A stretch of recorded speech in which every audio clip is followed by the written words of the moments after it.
Billionaire family insults. Black CEO's mother minutes later. He ends their $860M empire. Hello everyone. Before we begin today's video, I need your help. We've noticed that the channel is losing traction, and subscribing is one of the best ways you can help us. It's quick, free, and allows us to continue bringing you great content. Your support means everything. Let's keep this channel growing collectively. Where are you watching from? Drop your city or country in the comments below. Thank you very much. Now, let's get back to the story. Take your hands off the silverware, ma'am. That's not the free buffet, the woman said, her tone sharp enough to slice through the marble air of the ballroom. Every head turned. Crystal chandeliers blinked overhead, catching the reflection of her pearl earrings, as if the room itself sided with her arrogance. The older black woman froze, fingers hovering above a table she'd helped fund 10 years ago. She didn't argue. She didn't have to. The humiliation spoke louder than words. Before we continue, where are you watching from? Drop your city or country in the comments below. And if you believe in dignity and justice, hit like and subscribe. These stories spark change, and we're glad you're here. Now, back to Elijah. The gala was called the Bennett Legacy Dinner, a once-a-year gathering of the billionaire family known for their real estate empire and louder philanthropy. Tonight's event shimmered in gold and pretense. Elijah Bennett, 38, the only black CEO in the room and, ironically, the architect behind the family's $860 million portfolio, wasn't supposed to be here, at least not according to them. He stood near the bar, tailored charcoal suit, no tie, calm as an unbroken tide. His mother, Grace, had insisted on coming early, wanting to see the place her son had rebuilt from bankruptcy. Instead, she got sneers. "Ma'am, these seats are for investors only," another voice said, this one dripping with mock politeness. The family matriarch, Eleanor Bennett, all diamonds and disdain, eyed Grace like she was staff who had wandered too far. "You people are always so entitled," she muttered to her husband, unaware the microphones on stage were live. Elijah heard it. Every syllable landed like glass breaking in his chest. He didn't move right away. He watched as Grace quietly folded her napkin, her dignity sharper than anyone's judgment. The security guard approached, young, eager, pale nerves under a new badge. "Ma'am, you'll have to step aside." Elijah's voice came steady, low. "She's not moving." The guard blinked. "Sir, this area's for family." Elijah tilted his head, eyes cool. Exactly. The silence that followed wasn't polite, it was seismic. Every billionaire, every socialite, every old money heir at that table looked up, waiting for a spectacle. Eleanor smiled tightly, mistaking restraint for weakness. "Elijah, darling," she cooed. "Let's not make a scene. She doesn't understand the guest hierarchy." Grace rose slowly, her hand resting lightly on her son's arm. "It's fine," she whispered. But Elijah's expression didn't shift. Behind his calm was calculation, the kind that builds empires and ends them. He pulled his phone from his pocket, thumbed one message, and whispered, "Initiate Protocol 7.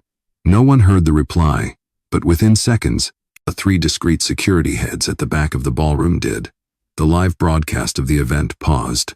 The charity screens flickered. One by one, the Bennett family's property portfolio, mansions, hotels, towers, appeared on the LED wall behind the stage with a single red banner across each name. "Transfer in progress." Eleanor frowned, confused. "What is this?" Elijah looked straight at her. "It's your legacy leaving the building." The crowd gasped, phones rising like a forest of truth. Grace didn't smile. She just exhaled, the kind of breath that had waited decades for justice. And for the first time, the Bennett family understood what real power looked like. It didn't shout.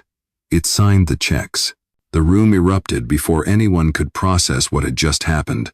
Flashes from cell phones filled the ballroom like a storm of lightning. Billionaire guests whispered, half in disbelief, half in fear that the empire they had worshipped was collapsing in front of them. Eleanor Bennett's voice cracked through the chaos, trembling under the weight of confusion and pride. "Elijah, stop this nonsense. You are embarrassing the family." Elijah did not move. His expression remained unreadable, carved in stillness. "No, Eleanor," he said quietly but firmly. You embarrassed my mother the moment you called her less than human." Gasps echoed across the tables, wine glasses trembled, forks froze midair. Grace stood beside her son, calm but shaking slightly, the kind of tremor that comes when dignity finally meets justice. The event host, trying to salvage order, whispered into the microphone, "Please, let us all remain professional. This must be a misunderstanding." Elijah turned toward him, eyes steady. "It is not a misunderstanding. It is history repeating itself." The screens behind the stage continued to flash corporate titles, but now they showed signatures and timestamps. The takeover was not symbolic. It was legal. Grace's eyes glistened as she looked at her son. She had seen him build this fortune brick by brick, while those same people laughed at his pitch decks, rejected his calls, and dismissed him as a diversity token. Now he stood before them, every stereotype collapsing in real time. Eleanor stepped closer, her voice shrill. "You cannot just take what we built." Elijah met her gaze. "You mean what I built for you? You forgot the contract you signed 3 years ago. Remember the clause you insisted I would never use?" Her face fell. Around them, the air thickened with tension. Elijah's phone buzzed. He lifted it to his ear, voice calm. "Confirm completion." A woman's voice replied crisply, "Transfer confirmed. Full control under your holding company, Bennett Horizons Incorporated." The audience fell silent. Even the string quartet in the corner stopped playing mid-note. Grace exhaled slowly. She looked at her son with quiet pride, but also sadness. "Elijah, do not destroy them. Let them see who you are, not what they made you." He nodded faintly, his tone softening for the first time. "I am not here to destroy, Mother. I am here to reclaim." Eleanor's husband, Richard Bennett, pale and sweating, finally spoke up. "You set us up. You wanted this." Elijah turned toward him. "No, Richard. I warned you. When you humiliate the woman who taught me to stand tall, you end your own legacy." He stepped away from the stage, each footstep measured and deliberate. Cameras followed him as he walked toward his mother and helped her into her seat. Reporters began to whisper, "Is this real? Did he actually take the company?" The host whispered, "Elijah, please, the press, this will ruin everything." Elijah smiled faintly. "The truth never ruins anything. It only reveals who people really are." Then he looked toward the guests, his tone now commanding yet calm. "Dinner is over, but the lesson stays." He turned to Grace, voice low but sure. "You once told me that respect cannot be bought. Tonight, we proved it cannot be stolen either." Grace's hand tightened over his. The chandeliers above dimmed slightly, and for a moment, the marble room felt smaller, quieter, almost reverent. Elijah glanced once more at the stage, where the Bennett name had been displayed for decades, now replaced by new letters glowing in soft gold. Horizon Equity Group. His mother's reflection shimmered in that light, no longer dismissed, no longer questioned. The empire had not fallen. It had been reclaimed by the hands they once told did not belong here. The next morning, the Bennett mansion was surrounded by news vans, microphones, and satellite trucks parked across the long circular driveway. The iron gates that once symbolized wealth now framed a spectacle of downfall. Inside, Eleanor Bennett sat on a velvet couch, her perfectly manicured hands trembling as she scrolled through endless headlines on her tablet. "Bennett Empire collapses overnight," one read. "Black CEO reclaims fortune after public humiliation." Another flashed across the screen. Every title cut deeper than the last. Richard stood near the window, silent, staring at the reporters like they were ghosts of his own making. Elijah's press conference was scheduled for noon, but the world had already chosen a side. Grace watched the coverage from a small hotel suite across the city. The light poured through the window, soft and golden, yet her heart was heavy. She never wanted revenge. She wanted respect. Her phone buzzed Elijah. "Mom," he said, his voice calm but weary. "Are you watching?" She smiled faintly. "You know I am. I did not want to humiliate them," he said quietly. "But I needed them to feel what we have lived with our entire lives, dismissed, underestimated, erased." Grace's eyes softened. "Son, you did not erase them. You revealed them." The silence between them carried years of struggle and pride. Meanwhile, across town, at Horizon Equity Group's new headquarters, Staff members gathered around wide screens. Elijah stepped into the glass conference room, his reflection merging with the city skyline behind him. Every executive stood when he entered. "Sit," he said simply. "We have work to do." His assistant handed him a folder. "Media inquiries are overwhelming. CNBC wants an exclusive, and Forbes is asking for comment." Elijah nodded, flipping through the papers with calm precision. "No interviews yet. Let them talk. We move." His voice was even, but his presence filled the room. "We are not here to celebrate. We are here to redefine what power looks like." One executive, a middle-aged white man who had been skeptical of Elijah for years, finally spoke. "Sir, with respect, people are calling this the greatest corporate coup in modern finance. The optics are well controversial." Elijah looked at him steadily. "Then let it be controversial. Justice always looks wrong to the ones who benefited from the system." The room fell silent. Grace's words echoed in his mind. Respect cannot be stolen. He tapped the table once.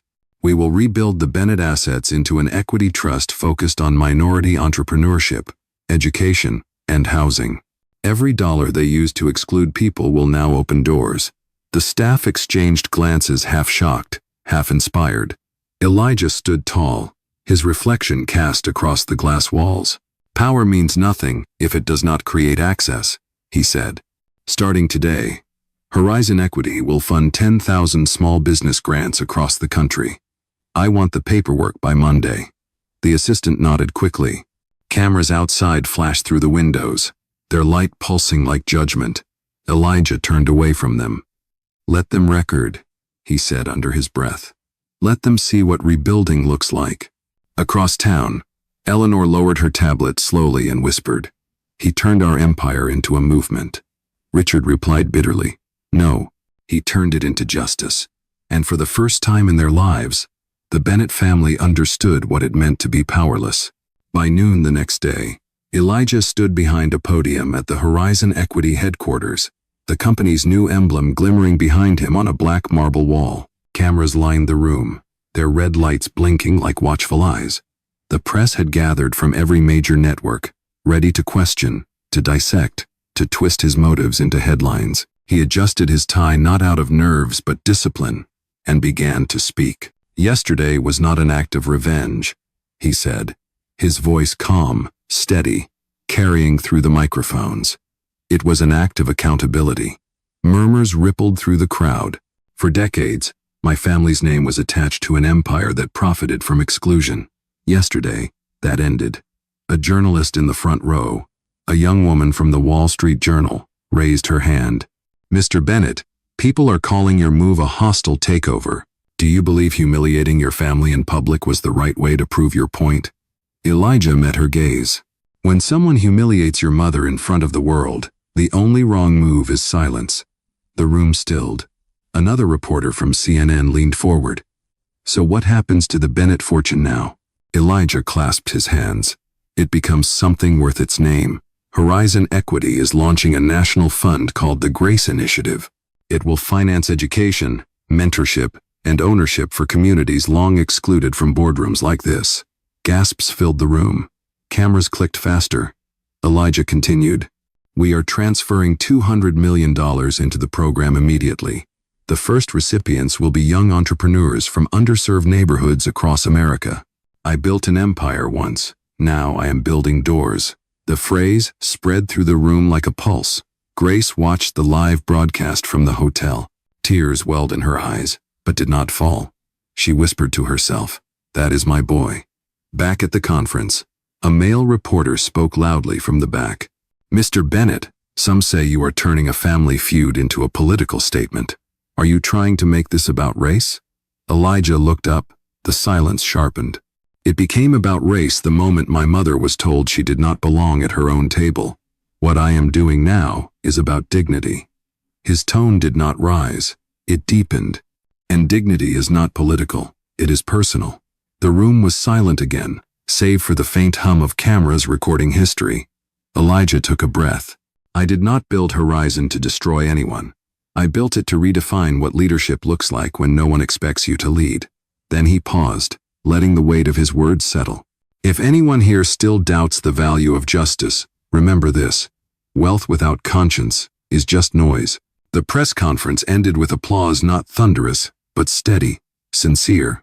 Outside, crowds had gathered, holding signs that read, "Respect over riches," and "The Grace Initiative." Across town, Eleanor watched the same broadcast in her silent mansion. For the first time, she saw Elijah not as the boy she dismissed, but as the man she could never become. The empire she once ruled now carried the name of the woman she had humiliated. And that, Elijah thought quietly as he stepped away from the podium, was the most powerful redemption of all. Later that evening, Elijah sat alone in his office, the city lights stretching beneath him like 1,000 beating hearts. The press conference had gone viral. Every network replayed his words. Every headline carried his name. But the silence that followed felt heavier than applause.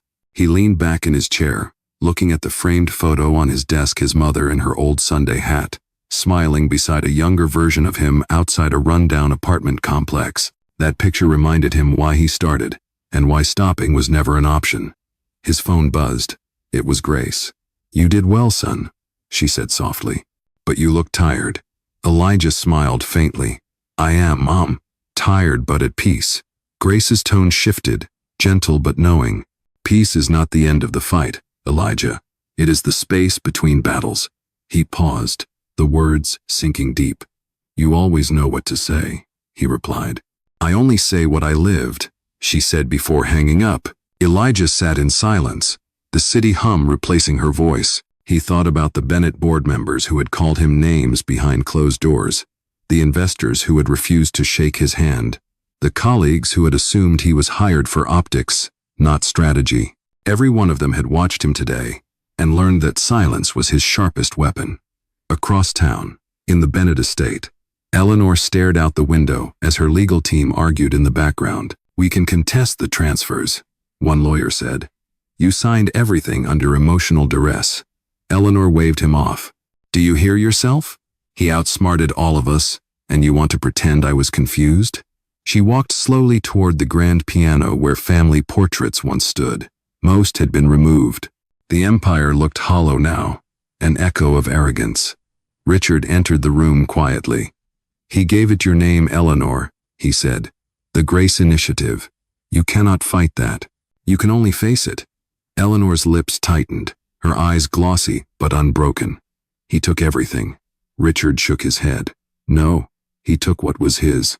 We were the ones borrowing it." Meanwhile, at Horizon headquarters, Elijah's assistant entered carrying a sealed envelope. "This came from a donor," she said. "No name, just a note." Elijah opened it carefully. Inside was a small handwritten message. From a mother who once was told she did not belong. "Thank you for showing us that we do." He stared at it for a long moment, his throat tightening. He placed it beside the photo of Grace. Outside, a soft rain began to fall, streaking down the glass like the city was exhaling.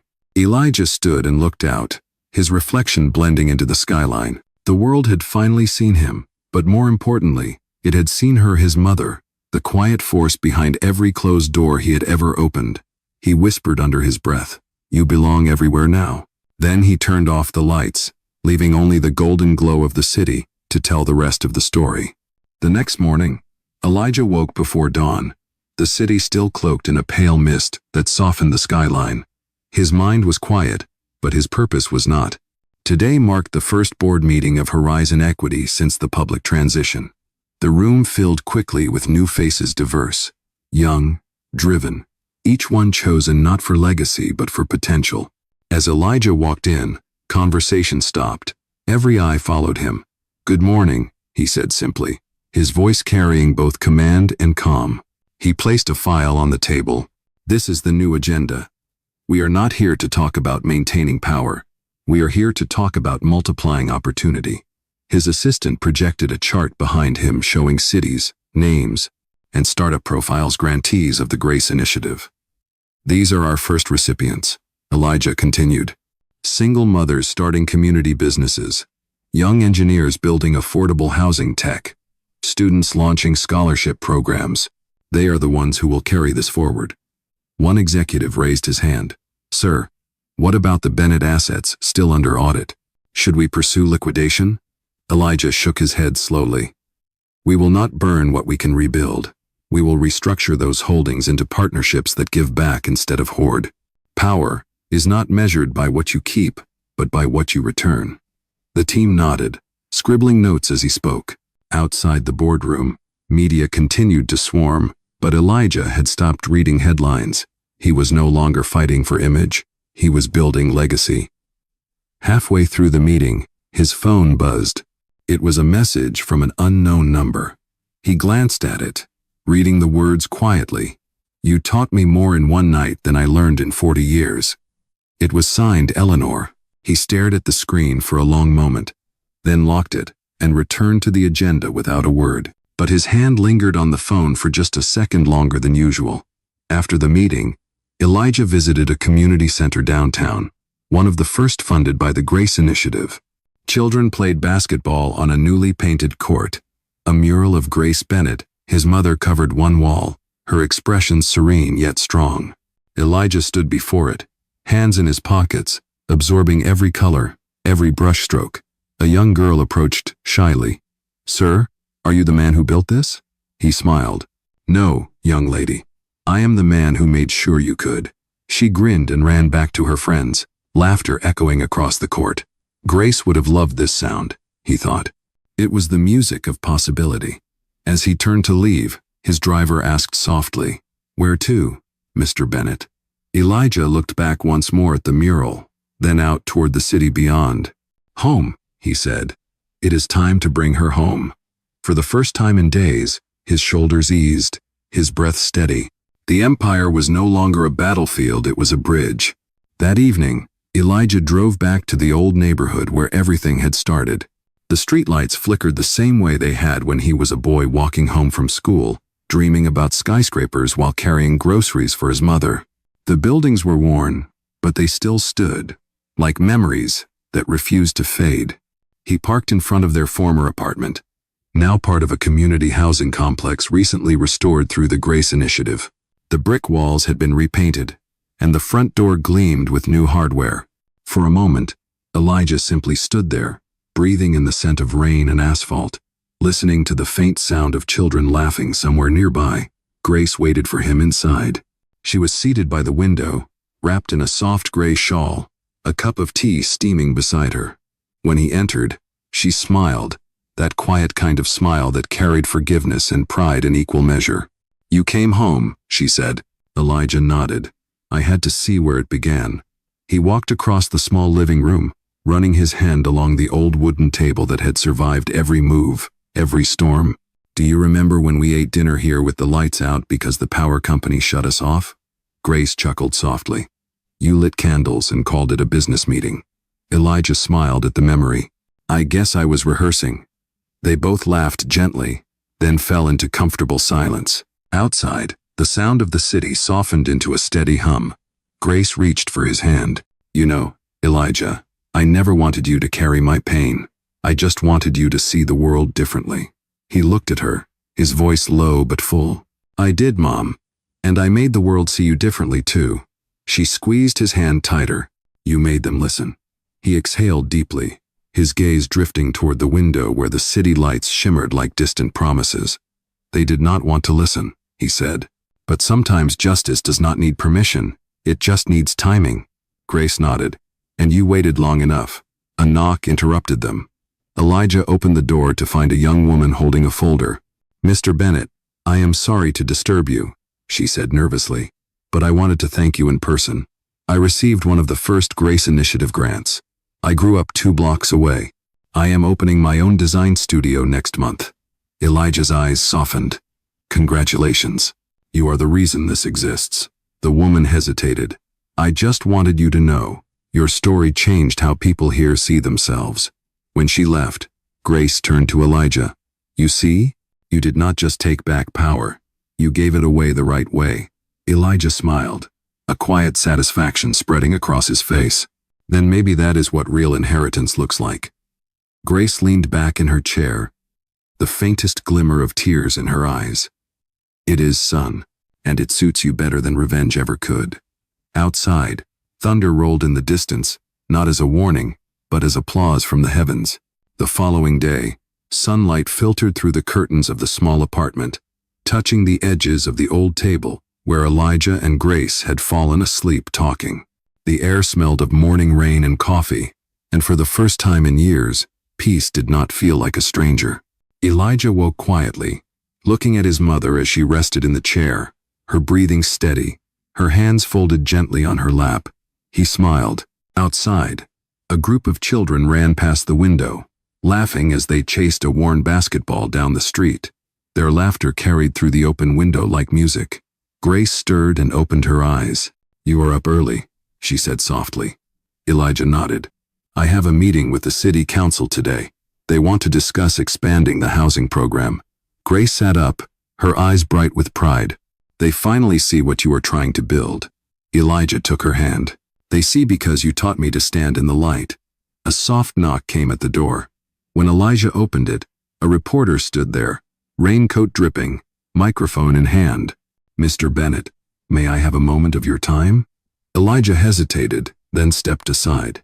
"If it is quick," he said. The reporter entered cautiously. "Yesterday, you turned your family's empire into a social trust. Some call it the greatest act of justice in modern business. Others say it was personal revenge, dressed as charity. Which is it?" Elijah's gaze was calm, deliberate. "It was neither. It was necessary. If you live long enough being told you do not belong, there comes a day when you build something that makes belonging impossible to deny." The reporter lowered her mic slightly. "And your mother? How does she feel about what you have done?" Grace smiled from her chair. "I feel like the world just caught up to who my son always was." Elijah added, "The truth is, I never wanted to destroy them. I wanted them to look in the mirror and see how small power looks when it forgets compassion." The reporter nodded slowly, realizing she had walked into more than a business story. "Thank you for your time," she said quietly before leaving. After the door closed, Grace looked at Elijah. "You spoke well," he shrugged. "I spoke honestly." Later that afternoon, at City Hall, Elijah sat before the council members, mostly older white men in tailored suits, each carrying the subtle confidence of unchecked influence. One leaned forward. "Mr. Bennett, we appreciate your donations, but large-scale reform takes more than good intentions. It takes consistency." Elijah met his eyes. "Consistency is the only thing I have had to master. I built an empire brick by brick, while the doors stayed locked. I am not asking for permission to change this city. I am offering partnership to rebuild it." The room was silent. One of the younger council members, a Latina woman, broke the tension. "Mr. Bennett, I believe in what you are doing. Let us draft a plan." Elijah smiled faintly. "Then let us begin." When he stepped outside, the rain had stopped, and the sky opened into a soft, forgiving blue. Grace stood near the car waiting, her shawl wrapped tightly around her shoulders. "How did it go?" she asked. Elijah looked at her, his eyes reflecting the light. "They are finally listening, Mom." She nodded with quiet satisfaction. "Then speak carefully. They are not used to hearing truth this loud." That night, the city skyline shimmered with quiet electricity, the kind that hummed when history shifted but no one knew quite what to call it yet. Elijah stood on the balcony of his penthouse, looking out over the lights, the same city that had once ignored him now pulsing with the energy of change. His phone rang. It was a private number. He hesitated before answering. "Mr. Bennett," a familiar voice said. It was Eleanor. The silence between them was heavy, almost ceremonial. "I wanted to see you," she continued, "in person." Elijah's tone remained steady. "Why now?" Eleanor sighed, the sound brittle but sincere. "Because I finally understand what I did not before." A pause hung in the air. "Meet me tomorrow. The old Bennett estate. Noon." The call ended before he could respond. The next day, Elijah arrived at the estate, the same mansion where his mother had been insulted only days earlier. The grand chandeliers were still there, but the house felt smaller now, stripped of arrogance, echoing with its own guilt.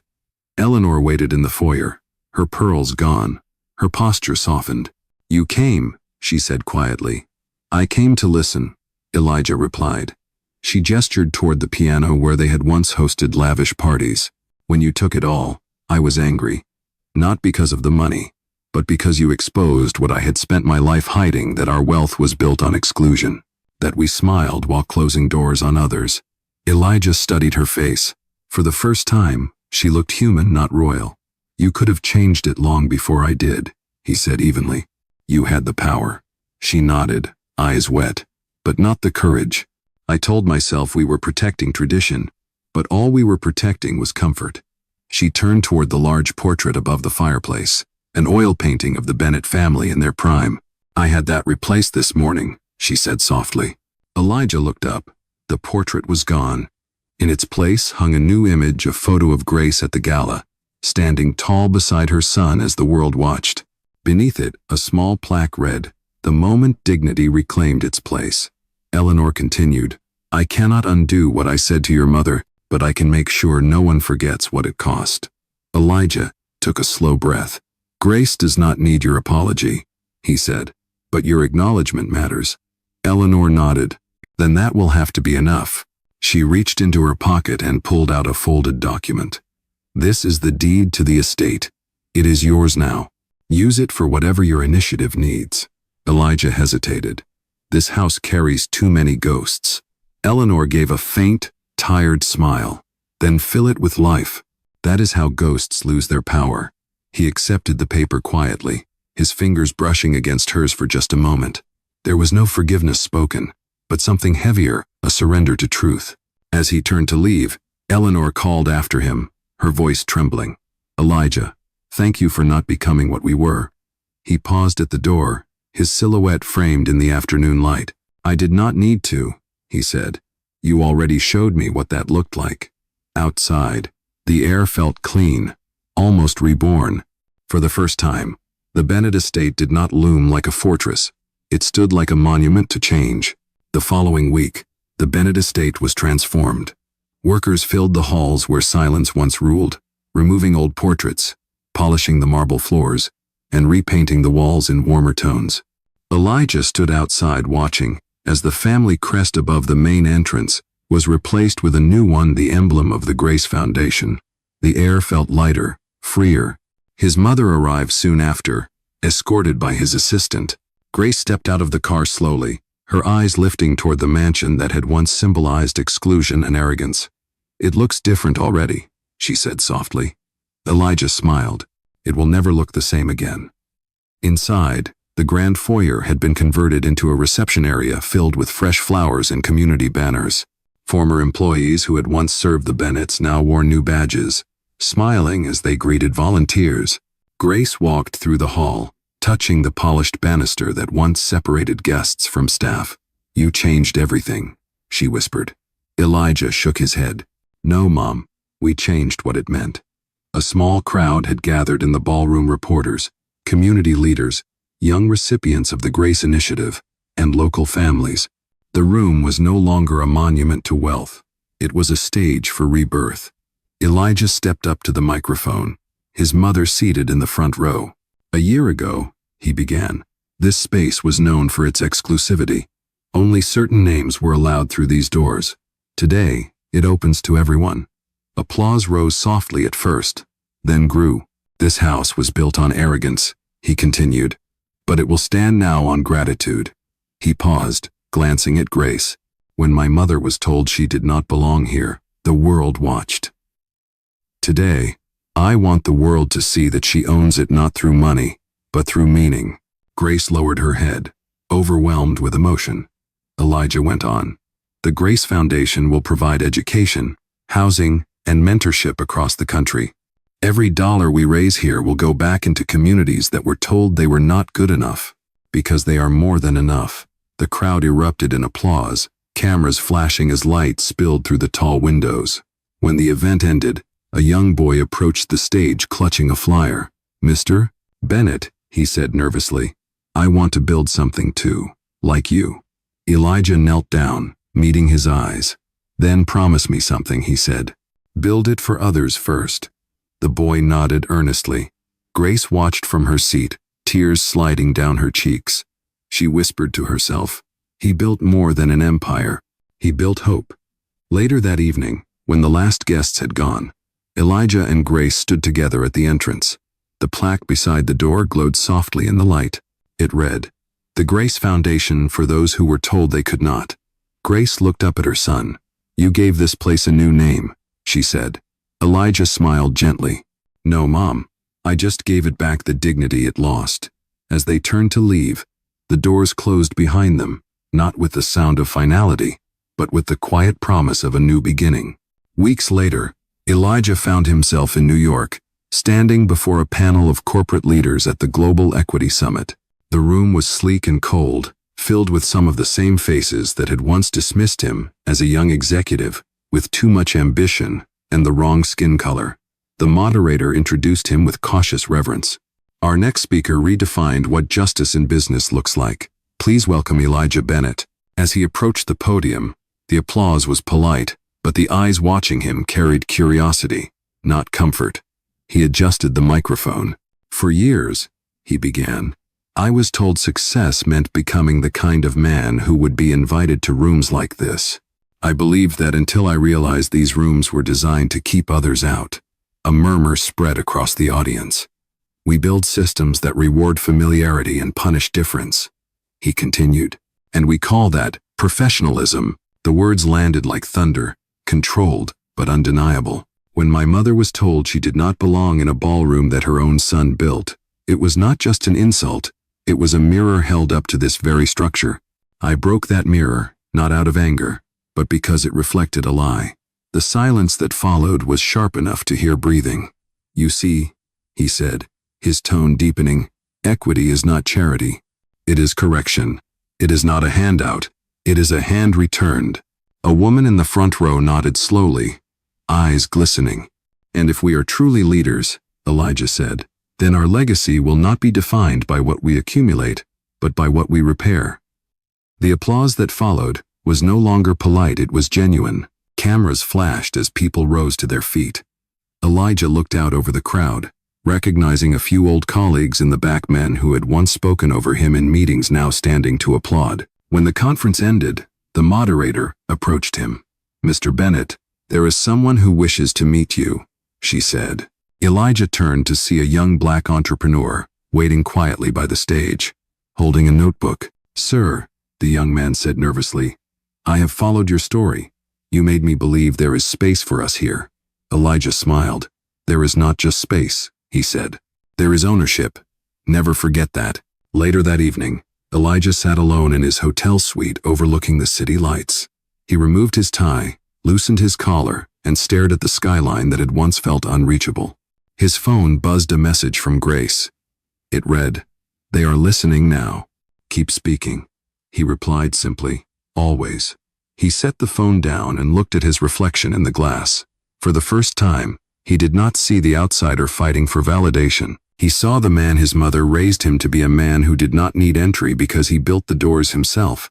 Outside, the city pulsed like a living thing, and Elijah felt something rare: peace without pause. The kind of peace earned, not given. Months later, spring arrived in the city with the kind of warmth that felt like forgiveness. The Grace Foundation had expanded across 5 states, funding schools, housing programs, and startup incubators for underrepresented entrepreneurs.